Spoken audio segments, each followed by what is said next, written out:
지난 주일에 이어서 오늘도 계속해서 우리가 흔히 말하는 탕자의 비유 두 번째를 살펴보도록 하겠습니다. 지난 주일 우리 아버지와 둘째 아들에 대해서 함께 나누었고, 오늘은 아버지와 첫째 아들에 대해서 함께 생각하고자 합니다. 지난 주간 이 말씀을 준비하면서 제가 느낀 게 있습니다. 이 설교는 내가 제일 잘할 수 있겠구나. 내가 능력이 있어서 잘할 수 있겠다가 아니고, 내게 아들이 2명 있어서 이거는 내가 잘할 수 있겠구나. 내게 딱 맞는 설교다. 이렇게 해서 준비하는데 또 느낀 게 있습니다. 아니다. 이 설교는 진짜 내가 못하겠구나. 내가 할 수 없겠구나. 왜? 나는 두 아들에게 물려줄 유산이 전혀 없습니다. 그래서 오늘도 제가 설교하면서 오락가락 하더라도 여러분 이해해 주시기 바랍니다. 두 아들을 생각했다가 잘할 수도 있고 물려줄 유산이 없어서 헤맬 때도 있으니까 여러분 너무 마음에 분노를 느끼지 마시고 잘 들어주시기 바랍니다. 오늘은 첫째 아들에 대해서 우리가 같이 생각해보고자 합니다. 아버지와 첫째 아들. 자, 오늘 본문 25절을 보면은 이제 첫째 아들이 나타납니다. 드디어 오늘 이 비유의 이 비유 두 번째 주인공인 첫째 아들이 나타나는데, 오늘 이 비유에서 이 사람을 첫째 아들이라고 해서 아들인 줄 알지, 이 아들이 나타나는 장면만 보면은 아들이라고 보기가 어렵습니다. 오늘 첫째 장면이 어떻습니까? 이 한 사람이, 우리 이제 아들인 줄 아니까 이 아들이 첫 장면에서 어떻게 등장합니까?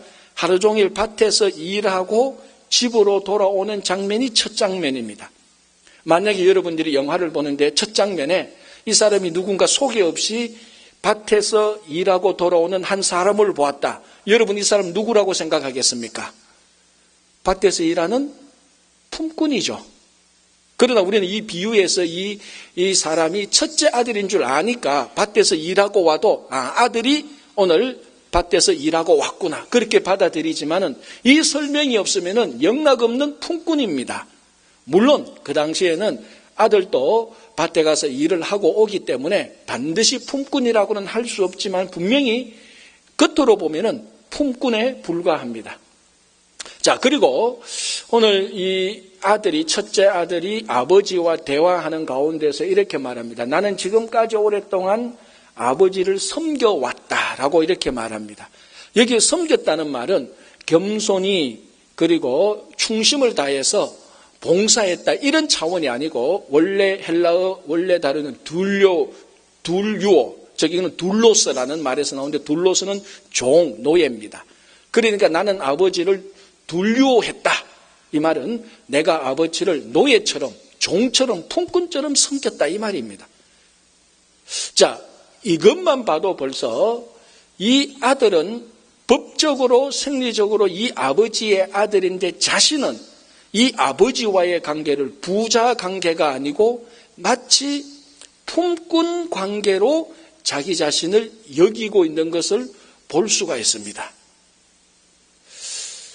그러니까 이 아들이 지금 아들은 아들인데 자기 삶에 있어서, 자기 생에 있어서 아버지를 대할 때 아버지와의 관계가 아니고 마치 품꾼, 자기는 품꾼이고 이 사람은 내가 열심히 일을 하면 내게 어떤 일한 대가를 주는 주인의 관계로 지금 점점 변질시키고 있는 것을 우리가 알 수가 있습니다. 자, 그리고 우리가 이미 알다시피 오늘 이 본문에서 둘째 아들이 돌아와서 아버지가 잔치를 열고 있습니다.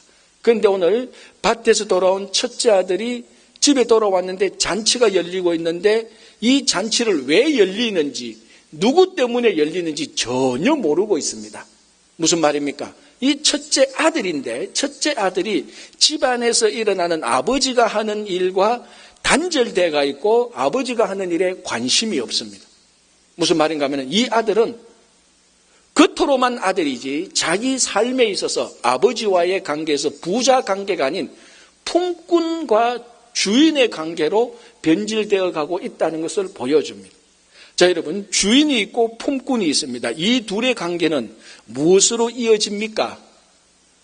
품꾼이 열심히 일한 대가, 즉 물질로 이어집니다.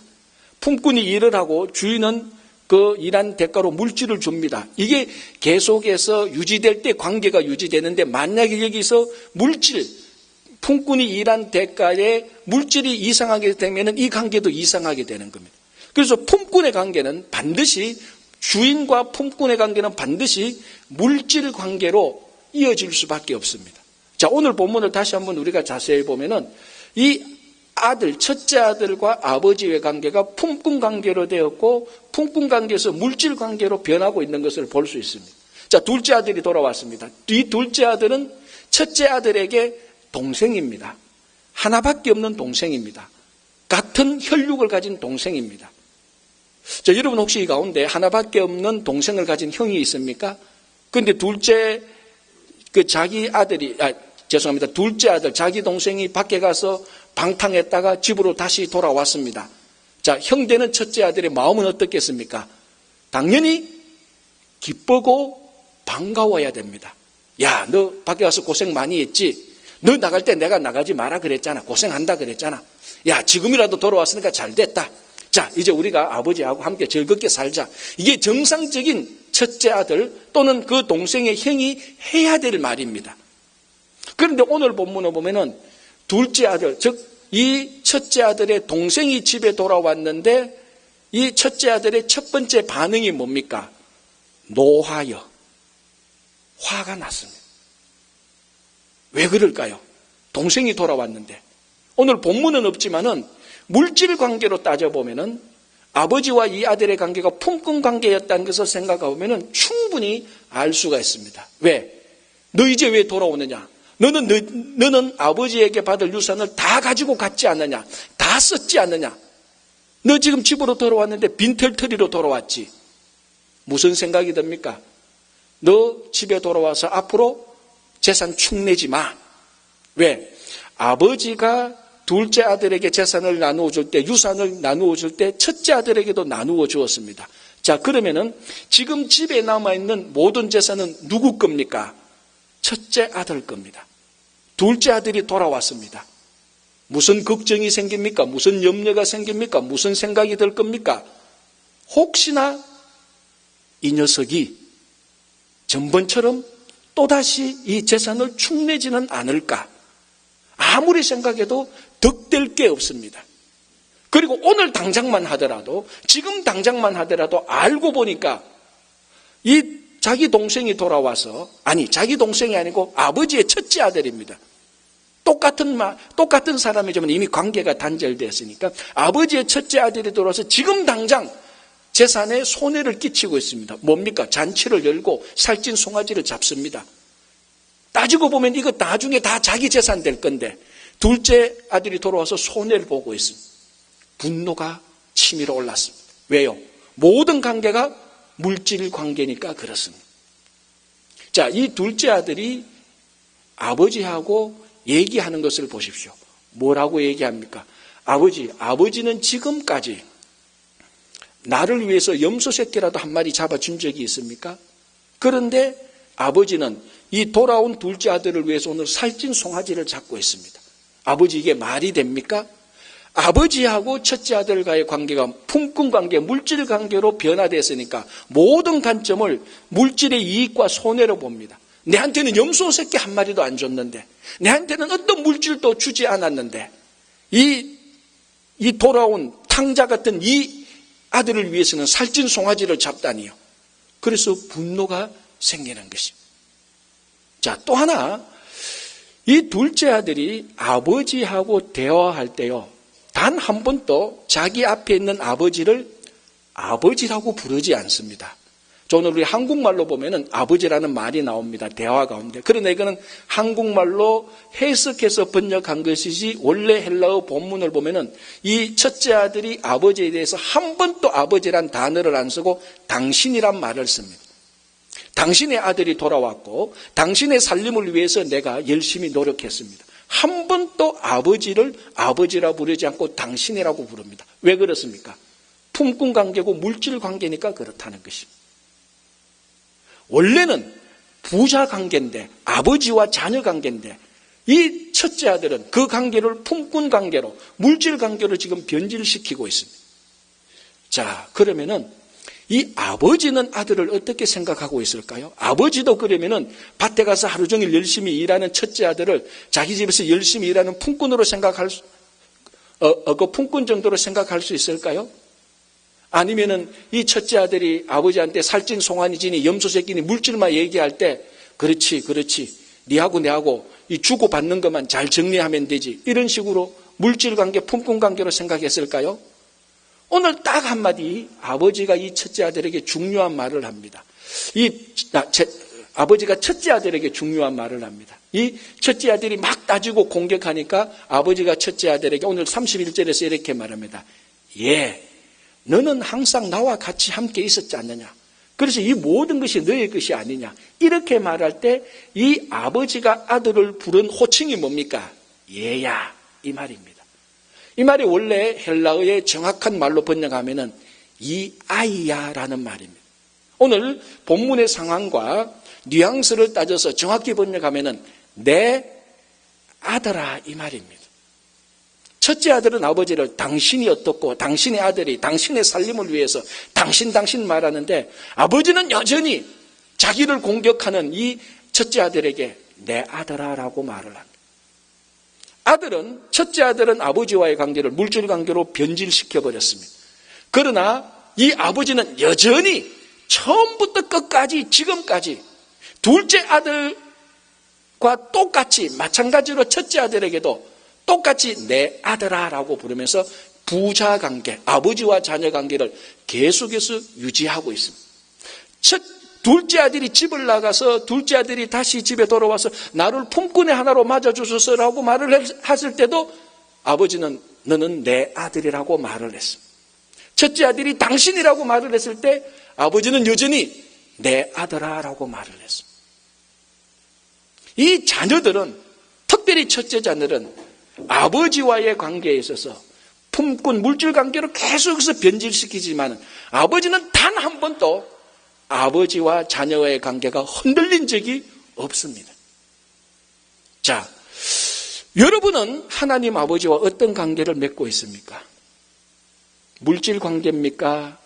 정말 하나님을 나의 아버지와의, 하나님과 나와 자녀 관계로 맺고 있습니까? 만약에 여러분들이 신앙생활하면서 하나님께서 내게 은혜를 덜 주시는 것 같고 복을 덜 주시는 것 같고 내가 찬양해도 기도해도 응답하지 않는 것 같고 그래서 기분이 나쁘기도 하고 때로는 교회 나가고 때로는 예배 드리기도 싫고 때로는 이런저런 생각이 많이 듭니까? 여러분, 그렇다면은 이미 여러분과 하나님과의 관계는 물질 관계로 접어들었다고 보면 됩니다. 왜? 이것이 바로 기복주의입니다. 기복주의라는 게 뭡니까? 하나님과 나와의 관계를 하나님께서 주시는 물질의 복으로만 연결시키고 있기 때문에 그렇습니다. 그래서 하나님께서 내게 물질적인 복을 줄 때는 기쁘고 즐겁고 은혜 받은 것이고, 하나님께서 내게 물질적인 복을 주지 않을 때는 거기는 뭔가 그 관계가 문제가 있다고 생각을 하는 것입니다. 이게 바로 첫째 아들이 아버지를 바라보고 있는 관계하고 똑같습니다. 그러나 아버지가 첫째 아들을 바라보는 관계는 여전히 부자 관계, 자녀 관계입니다. 자, 여러분들에게 아버지와 어머니가 계신 분도 있고 먼저 돌아가신 분도 있습니다. 그러나 누구나 다 이해할 겁니다. 철이든 자녀들은 부모가 있다는 사실 자체만으로 기쁨과 즐겁습니다. 그렇지 않습니까? 철이든 자식인데, 나이든 자식인데도 아직까지 부모가 내한테 뭘 주지 않는다고 해서 그 부모가 싫다고 말하면 그 자식이야말로 잘못된 자식이죠. 이게 바로 물질 관계입니다. 똑같습니다. 하나님과 우리와의 관계가 자녀 관계라면 그냥 하나님이 계시는 것 자체가 우리의 기쁨이에요. 하나님 그 자체를 그냥 기뻐하는 거예요. 우주의 창조자 되신 하나님께서 계시고 내가 그 하나님께서 나를 창조하신 내가 피조물이라는 그 사실만 생각해도, 하나님 그 자체만 생각해도 거기에 기쁨과 즐거움이 생기는 것, 그게 하나님과 우리와의 관계에서 자녀 관계입니다. 거기에 물질이 들어올 때 이게 물질 관계로 변화되는 것입니다.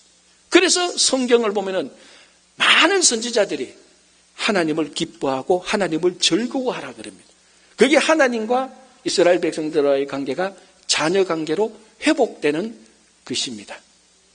혹시나 하나님과의 관계에서 우리가 신앙생활에서 하나님께서 내게 주시지 않는 것 때문에 화가 났거나 실망했거나 여러분들이 절망하고 있다면 다시 물질 관계에서 기복주의 관계에서 하나님과 나와의 자녀 관계로 회복시킨다면 거기에는 무한한 기쁨과 즐거움이 있습니다. 이것이야말로 세상이 알지 못하는 다른 사람의 관계가 알지 못하는 하나님과 나와의 관계에서만 우리가 누릴 수 있는 기쁨과 즐거움과 소망이 되는 것입니다. 둘째 아들에게는 있고 첫째 아들에게 없는 것이 무엇입니까? 그게 바로 회개입니다. 둘째 아들은 회개를 했고 오늘 보면 첫째 아들은 회개하지 않습니다. 물론 우리가 이것저것 따져보면 둘째 아들이 훨씬 더 잘못을 많이 했고 잘못한 정도도 더 깊습니다. 아버지의 재산을 받아가서 다 탕진했습니다. 그런데 첫째 아들은 아버지 재산을 그대로 유지하고 있습니다. 아마 전후좌우로 볼 때 이 둘째 아들이 밭에서 열심히 일한 아이는 아닐 겁니다. 그런데 첫째 아들은 오늘 보니까 자기가 열심히 노예처럼 일을 했습니다. 그리고 둘째 아들은 집을 떠나갔습니다. 첫째 아들은 여전히 집에 있었습니다. 그렇기 때문에 둘째 아들은 밖에 나가서 재산을 다 탕진하고 자기 자신을 볼 때 하늘과 아버지에게서 죄를 지었다는 것을 발견하고 죄를 고백하고 아버지 집으로 돌아왔습니다. 회개했습니다. 그런데 오늘 본문 어디를 봐도 첫째 아들이 회개한 적은 없습니다. 왜 첫째 아들은 회개를 하지 않았을까요? 이유는 딱 한 가지입니다. 첫째 아들은 자기가 잘못했다고 생각하지 않기 때문입니다.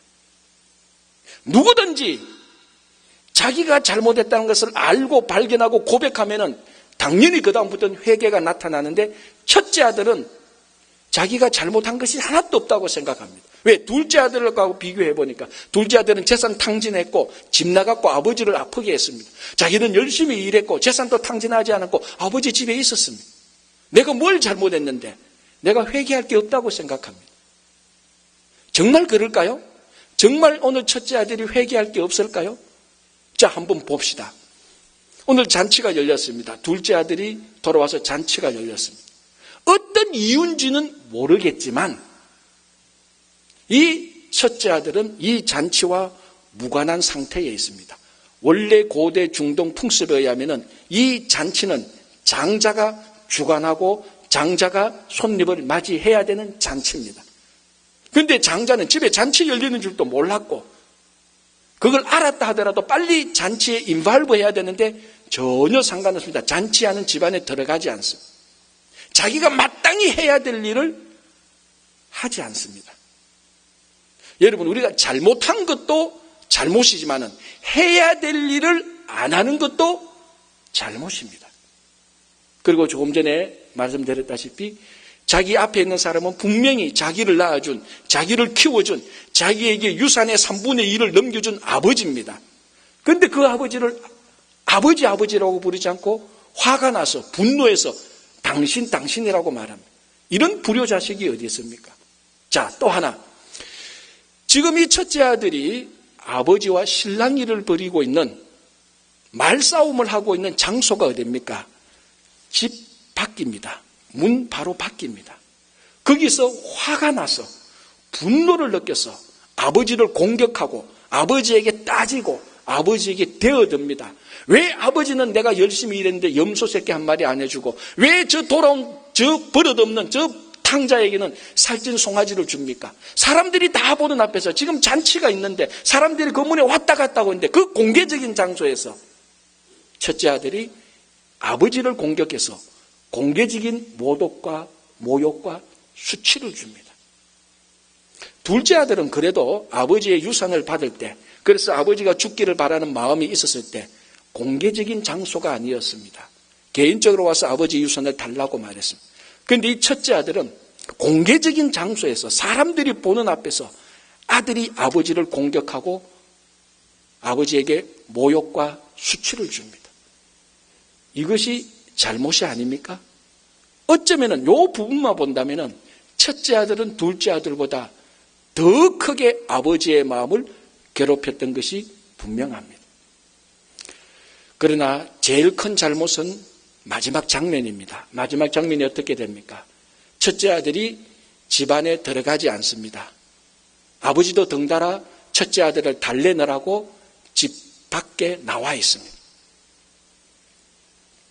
여러분, 이것이 왜 큰 잘못입니까?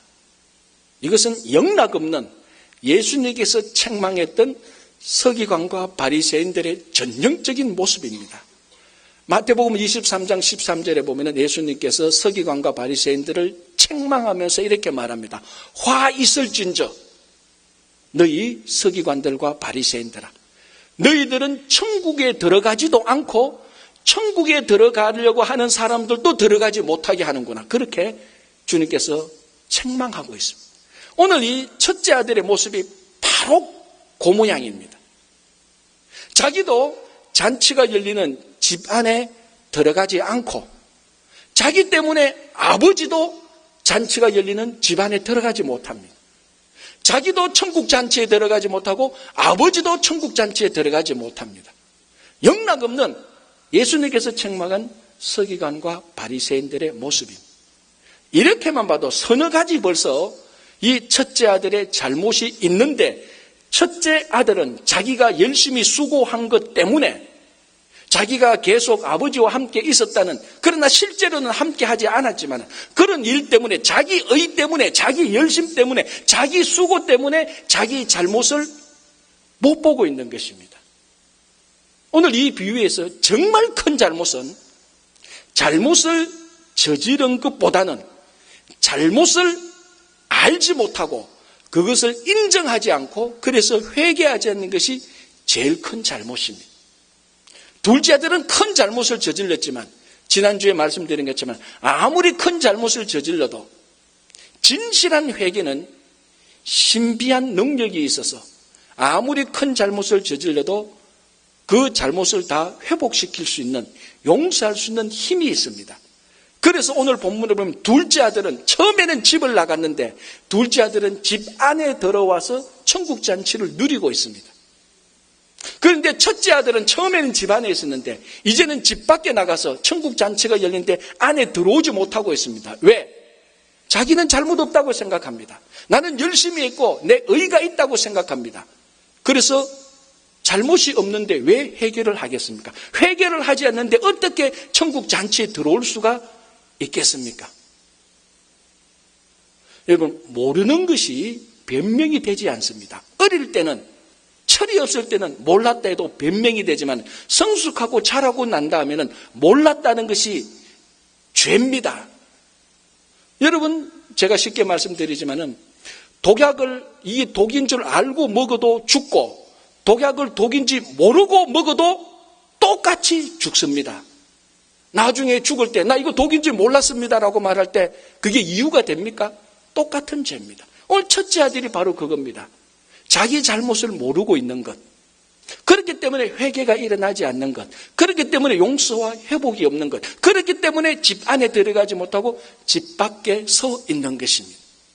마치 지옥 바깥에서 슬피 울며 이를 가는 그런 모습하고 유사한 것입니다. 딱 하나, 회개가 없기 때문에. 왜 회개가 없습니까? 자기 의와 자기 열심으로 자기 잘못을 못 보기 때문에 그렇습니다. 제가 최근에 책을 한 권 읽었는데 아주 재밌는 책입니다. 유대 학자가 썼는 책인데, 물론 유대인 학자가 썼기 때문에 신약은 인정하지 않습니다. 그냥 구약만 보면서 인정했는데, 이 사람이 한 가지 중요한 지적을 합니다. 구약 성경을 보면서 왜 야곱의 12아들 가운데 요셉이 아닌 유다의 후손으로부터 하나님이 약속했던 통치자 다윗을 내었는가, 이겁니다. 자, 여러분, 왜 야곱의 12아들 가운데 하나님께서 제일 좋아했던 하나님의 통치자의 상징했던 다윗이 요셉의 아들이 아니고 유다의 아들로 나왔을까요? 자, 이 사람의 얘기를 들어보면 이렇습니다. 먼저 야곱의 12아들 가운데 가장 통치자의 전형적인 모습을 보여주는 사람은 누굽니까? 요셉입니다. 요셉은 이방인으로서, 애굽인의 관점에서 이방인으로서 애굽에 팔려간 노예로서, 이방인 노예로서 애굽의 국무총리가 된 사람입니다. 그리고 국무총리가 되어서도 나라를 잘 다스렸습니다. 그 중동 전체에 펼쳐진 흉년을 요셉이 잘 통치해서 그 흉년을 넉넉하게 이겨버렸습니다. 다 극복했습니다. 요셉이야말로 전형적인 리더, 지도자의 모습입니다. 그의 성품이나 그의 인격이나 그의 통치력이나 누가 봐도 요셉이야말로 다윗을 품을 수 있는 전형적인 야곱의 아들입니다. 그런데 유다를 통해서 다윗이 나왔습니다. 왜 그럴까요? 이 사람은 말합니다. 그것은 유다의 회개 때문이다, 이렇게 말을 합니다. 왜냐하면 한 나라의 통치자, 한 단체의 지도자의 최고 덕목은 회개다라고 말을 합니다. 한 나라의 최고 지도자가 자기 잘못을 알고 뉘우치고 회개를 하지 않는다면 그 단체와 그 나라는 전부 다 망할 수밖에 없기 때문이라는 것입니다. 그래서 회개한 유다가 가장 리더십과 성격과 인품이 좋은 요셉보다 더 뛰어난 진짜 통치자의 모습을 발견했다고 말을 합니다. 자, 그럼 유다의 회개가 뭡니까? 자, 야곱의 12아들 가운데 요셉은 다른 형제들의 시기를 받았습니다. 아버지 야곱에게 특별한 사랑을 받았기 때문에. 그래서 그 요셉의 형들이 틈만 나면은 요셉을 해코지 하려고 했습니다. 그래서 틈이 생겨서 요셉의 형제들이 다 요셉을 죽이려고 했지만은 우여곡절 그때 죽이지는 못하고 애굽으로 가는 미디안 상인에게 노예로 팔아버립니다. 그리고 난 다음에 그 요셉의 형들, 야곱의 아들들은 요셉이 죽었다고 생각을 했습니다. 아들 하나, 자기 동생 하나를 죽였다고 생각을 했습니다. 실제로는 살아있지만. 그리고 오랜 세월이 지나고 난 다음에 그 고대 중동에 흉년이 들고 그때에 요셉은 애굽의 국무총리가 되었습니다. 흉년이 들자 야곱은 자기 아들들을 애굽으로 보내서 곡식을 구해오라고 말을 합니다. 그래서 야곱의 아들들이, 즉 요셉의 형들이 요셉이 국무총리인지 모르고 그 앞에 가서 곡식을 구합니다. 곡식을 구하고 다시 나라로 갈 때 요셉이 자기 형인 줄 알고 베냐민의 가방에 은잔을 숨겨놓아서 베냐민을 인질로 잡습니다. 왜? 베냐민은 자기하고 어머니가 같은 자기 형제입니다. 그래서 베냐민이 인질로 잡히니까 형들이 큰일 났습니다. 이때에 유다가 나와서 유명한 변명을 합니다. 자기 변명이 아니고 회개의 말을 합니다. 그 내용이 뭡니까? 왕이시여. 아니, 왕이 아니고 정확히 말하면 총리시여죠. 총리시여. 이건 제가 해석한 말입니다. 이 베냐민을 인질로 잡아서는 안 됩니다. 왜냐하면 우리 가나안에 우리의 늙으신 아버지가 계시는데 이 아버지가 가장 사랑했던 두 아들이 있었습니다. 하나는 이 베냐민이고 하나는 이 베냐민의 형인데 옛날에 우리가 잘못해서 그 아들이 죽었습니다. 그래서 지금 아버지는 우리가 죽여버린 그 아들의 슬픔을 이 베냐민 때문에 넉넉히 이기고 나가고 있는데 지금 당신이 이 사람을 인질로 잡고 우리가 베냐민을 놔두고 아버지에게로 가면은 우리는 자식이 아닙니다. 아버지의 마음에 또다시 한번 큰 대못을 받습니다. 그러니 베냐민을 놓아주시고 나를, 내 목숨을 인질로 거두어 주세요. 유다가 진실로 그렇게 말을 합니다. 그 얘기를 들었던 요셉이 어떻게 합니까? 자기 정체를 드러냅니다. 물론 드러내기 전에 혼자 가서 실컷 울고 와서 형들에게 말합니다. 형들이여, 걱정하지 마십시오. 내가 바로 당신들이 내다버린 죽었다고 생각한 요셉입니다. 요셉이 유다의 말을 듣고 화해를 시작합니다. 요셉이 유다의 말에서 뭘 발견했습니까? 형들이 자기들이 죄를 지었다는 것을 발견했습니다. 고백하는 것을 보았습니다. 그리고 형들이 그때 일 때문에 가슴에 꽉 매여 있어서 이제 베냐민까지 죽인다면 두 번째 요셉을 죽이서는 안 된다고 생각하는 그 유다의 진실한 회개하는 말과 태도, 그것을 보고 요셉이 화해를 했습니다. 이 유다의 회개하는 그것을 보고 이 학자는 이 사람이야말로 가장 위대한 통치자가 될 자격이 있다라고 본 것입니다. 그래서 나중에 유다를 통해서 다윗이 나오는데 다윗의 가장 위대한 점은 뭡니까? 진실로 하나님께 회개한 것입니다. 다윗 인생에 크게 두 가지 잘못을 하잖아요. 첫 번째는 뭡니까? 우리아의 아내 바세바를 범한 것이고 말년에는 인구조사를 하게 되는 것입니다. 두 가지 큰 죄지만은 바세바를 범한 것만 해도 십계명의 몇 가지를 한꺼번에 다 범한 큰 죄, 인구조사를 해서 하나님 앞에 큰 영적 교만을 드러낸 죄, 큰 죄를 했지만 두 번 다 다윗은 하나님께 자기 죄를 발견하고 진실한 회개를 합니다. 하나님은 그렇게 큰 죄를 지었지만은 진실한 회개를 한 다윗을 내 마음에 합한 사람이라고 인정을 했습니다. 그래서 사람은 요셉이 아닌 회개할 줄 아는, 자기 잘못을 볼 줄 아는, 그것을 회개하는 그 사람이야말로 지도자의 최고 덕목이다라고 말을 하는 것입니다. 자, 오늘 보십시오. 오늘의 메시지는 딱 두 개입니다. 하나님 아버지의 사랑, 그리고 사람의 회개입니다. 둘째 아들은 회개를 했습니다. 아버지의 사랑은 여전히 남아 있습니다. 문제는 첫째 아들입니다. 회개가 없습니다. 왜? 자기는 잘못했다고 생각 안 합니다. 열심히 했고 수고했고 의롭기 때문에 회개할 이유가 없습니다. 바로 이 회개가 일어나지 않기 때문에 여전히 축제에 참여하지 못하고 천국 잔치에 들어가지 못하고 집 밖에 서서 아버지도 들어가지 못하게 하는 이런 낭패를 당하고 있는 것입니다. 많은 경우에 우리 교회와 성도의 모습들이 이 첫째 아들하고 유사합니다. 세상은 둘째 아들하고 아주 유사합니다. 여러분, 세상의 사람들하고 만나서 세상 사람들이 잘못했을 때 이거 너 잘못했네라고 말하면 의외로 자기들의 잘못을 압니다. 그래 내가 그렇지, 좀 그랬어. 그런데 희한하게 교회와 성도는 잘못을 지적하면 내가 열심히 했는데, 내가 수고했는데 잘못을 보지 못하는 첫째 아들의 경향들이 있습니다.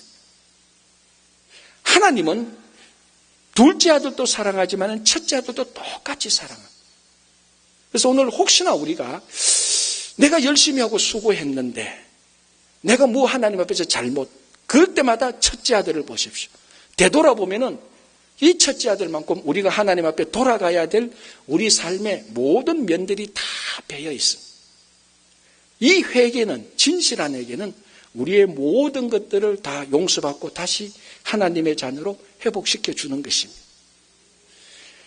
자, 아버지를 한번 보십시오. 둘째 아들에도 아버지의 사랑은 놀랍게 나타났습니다. 첫째 아들에게도 똑같이 아버지의 사랑이 나타나고 있습니다. 자, 첫째 아들이 아버지를 공개적인 모독과 수치를 줬습니다. 오늘 이 본문에 보면 둘째 아들보다 첫째 아들이 따지고 공격할 때 이 아버지는 더 무기력한 모습을 보여주고 있습니다. 지금 잔치를 하는데 사람들이 다 보고 있는데 첫째 아들이 막 공격하는데 이 아버지가 한마디 말도 못하고 첫째 아들에게 꼼짝 못하는 그런 모습, 무기력한 모습을 보여줍니다. 정말 이 아버지가 능력이 없어서 그렇습니까? 정말 이 아버지가 첫째 아들을 나무랄 자격과 권세가 없어서 그렇습니까? 아닙니다. 정말 이 아버지는 그 사람들이 보는 앞에서 한마디만 말을 하면은 이 첫째 아들은 그 앞에서 꼼짝없이 입을 다물게 할 수도 있습니다. 그런데도 무기력하게 쩔쩔매는 모습을 보여줍니다. 능력이 없어서도 아니고 아버지의 권위와 권세가 없어서도 아닙니다. 딱 하나, 둘째 아들에게 했던 것처럼 아버지의 사랑 때문에 그 사랑이 공개적인 모욕과 수치를 주는 첫째 아들을 품고 있기 때문에 무기력해 보이는 것입니다. 무기력한 것이 아니고 아버지의 사랑이 첫째 아들을 품고 있기 때문에 무기력해 보이는 것입니다. 자, 보십시오. 이 첫째 아들이 계속해서 당신 그래도 여전히 아버지는 내 아들아 라고 부릅니다. 품꾼 관계, 물질 관계를 끊고 잘라도 아버지는 계속해서 아들이라고 말하면서 그 관계를 이어가고 있습니다. 여러분, 둘째 아들이 재산을 가지고 먼 나라로 갔습니다. 그때부터 아버지는 뭘 했습니까? 둘째 아들이 집을 나간 그 순간부터 아버지도 똑같이 집을 나가서 문 밖에서 둘째 아들이 돌아오기를 기다렸습니다. 오늘도 똑같습니다. 첫째 아들이 집 밖에서 안으로 안 들어가니까 이 아버지도 똑같이 집 밖에 나와서 안으로 들어가지 않습니다. 지금 아버지는 빨리 안으로 들어가서 잔치를 주관해야 되고 손님을 영접해야 되고 음식이 어떻게 됐는가 모든 것을 다 주관해야 되는데 이 아버지에게서는 아내 잔치보다 밖에 나와 있는 첫째 아들이 더 중요하기 때문에 밖에 있는 첫째 아들과 함께 그곳에서 어정쩡하게 무기력하게 사람들이 손가락질을 하는 가운데 고통을 당하며 희생을 당하며 거기에 서 있는 것입니다. 왜 그럴까요? 둘째 아들처럼 똑같이 사랑 때문에 그렇습니다. 아들이 집안에 들어가지 않는데 아버지도 집안에 들어가지 않는 것입니다. 아들이 집 밖으로 나갔을 때 아들도 집 밖으로 나가서 기다리고 있습니다. 언제 언제 아버지가 처음 집안에 들어갔습니까? 둘째 아들이 돌아왔을 때 그 아들을 품고 집안으로 들어갔습니다. 오늘도 첫째 아들이 집 밖에 있으니까 아버지가 둘째 아들처럼 첫째 아들과 함께 밖에 나와 있는 것입니다. 이것이 아버지의 사랑입니다. 거미 가운데 어떤 거미는 이런 거미가 있다고 말합니다. 거미가 새끼를 놓으면 새끼가 자기 몸을 다 먹도록, 몸통을 다 먹도록 자기 몸을 주고 죽는 거미도 있대요. 참 이걸 보면서 그 자기 자녀를 위한 본능적인 아버지의 사랑이 그대로 드러나는 것입니다. 똑같습니다. 바로 이런 아버지의 사랑이 똑같이 십자가에서 나타난 것입니다. 십자가에서 공개적인 모독을 당하고 공개적인 수치를 당하고 무기력하게 예수님은 십자가에서 죽으셨습니다. 십자가에서 내려올 능력이 없었어도 아니고 자기를 비난하는 사람들을 따질 수 있는 권위가 없었어도 아닙니다. 딱 하나, 하나님 아버지의 사랑을 확증하기 위하여서 무기력하게 죽고 그리고 그 죄인들을 품기 위하여서 무기력하게 십자가에 달려 돌아가신 것입니다. 이 사랑이 동일하게 십자가에서 그대로 드러난 것입니다. 우리가 다 느끼지만은 갈수록 이 시대는 더 개인주의가 되고 세상의 쾌락과 즐거움으로 빠져들어가고 이민사회는 갈수록 더 척박해지고 그래서 얘기를 들어보면은 그래도 열심히 살고 수고했을 때는 대가를 누렸는데 지금은 그런 일도 없고 관계도 뒤틀리고 많은 어려움을 호소하는 사람들이 있습니다. 그러나 여전히 아버지가 아들을 사랑하듯이 하나님은 여전히 풍성한 사랑으로 우리를 바라보고 있습니다.